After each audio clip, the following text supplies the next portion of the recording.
ब्रह्मांड संपूर्ण समय और अंतरिक्ष और उसकी अंतर्वस्तु को कहते हैं। यूनिवर्सम संस्कृत शब्द ब्रह्मांड से लिया गया है, जिसका उपयोग रोमन राजनेता सिसेरो और बाद के रोमन लेखकों ने दुनिया और ब्रह्मांड को संदर्भित करने के लिए किया था, जैसा कि वे जानते थे। इसमें पृथ्वी और उसमें रहने वाले सभी जीवित प्राणी, साथ ही चंद्रमा, सूर्य, तत्कालीन ज्ञात ग्रह बुध, शुक्र, मंगल, बृहस्पति, शनि और तारे शामिल थे। सरल भाषा में कहे तो ये करोड़ों तारे, आकाशगंगा, गैस, ग्रह, नक्षत्र मिलकर ब्रह्मांड का निर्माण करते हैं, जिसका निर्माण काल 13.787 अरब वर्ष पहले शुरू हुआ और ये प्रकाश की गति से बढ़ ही रहा है। बिग बैंग सिद्धांत ब्रह्मांड के विकास का प्रचलित ब्रह्मांड संबंधी विवरण है। इस सिद्धांत के अनुसार अंतरिक्ष और समय 13.787 जोड़ या घटाव 0.020 अरब वर्ष पहले एक साथ उभरा और तब से ब्रह्मांड का विस्तार हो रहा है। जबकि पूरे ब्रह्मांड का स्थानिक आकार अज्ञात है, अवलोकन योग्य ब्रह्मांड के आकार को मापना संभव है, जो वर्तमान समय में लगभग 93 अरब प्रकाश वर्ष व्यास का है। ब्रह्मांड के सबसे पुराने ब्रह्मांड संबंधी मॉडल प्राचीन यूनानी और भारतीय दार्शनिकों द्वारा विकसित किए गए थे और भू-केंद्रित थे, जो पृथ्वी को केंद्र में रखते थे। सदियों से अधिक सटीक खगोलीय अवलोकनों ने निकोलस कोपरनिकस को सौर मंडल के केंद्र में सूर्य के साथ सूर्य केंद्रित मॉडल विकसित करने के लिए प्रेरित किया।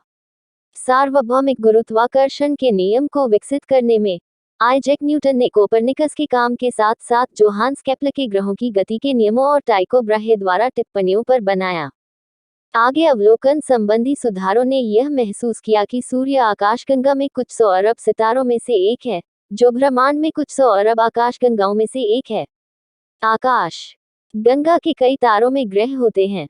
सबसे बड़े पैमाने पर आकाशगंगाओं को समान रूप से और सभी दिशाओं में समान रूप से वितरित किया जाता है, जिसका अर्थ है कि ब्रह्मांड का न तो कोई किनारा है और न ही कोई केंद्र है।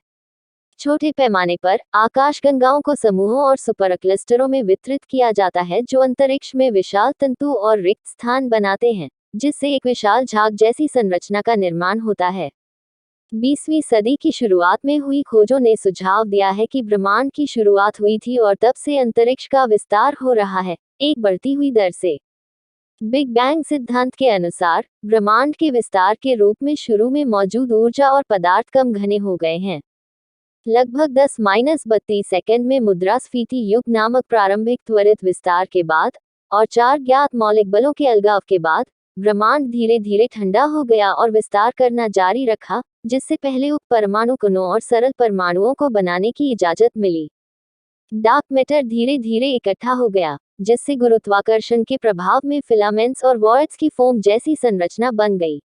हाइड्रोजन और हीलियम के विशाल बादल धीरे धीरे उन जगहों की ओर खींचे चले गए जहां डार्क मैटर सबसे अधिक सघन था, जिससे पहली आकाशगंगाएं, तारे और आज दिखाने वाली हर चीज का निर्माण हुआ।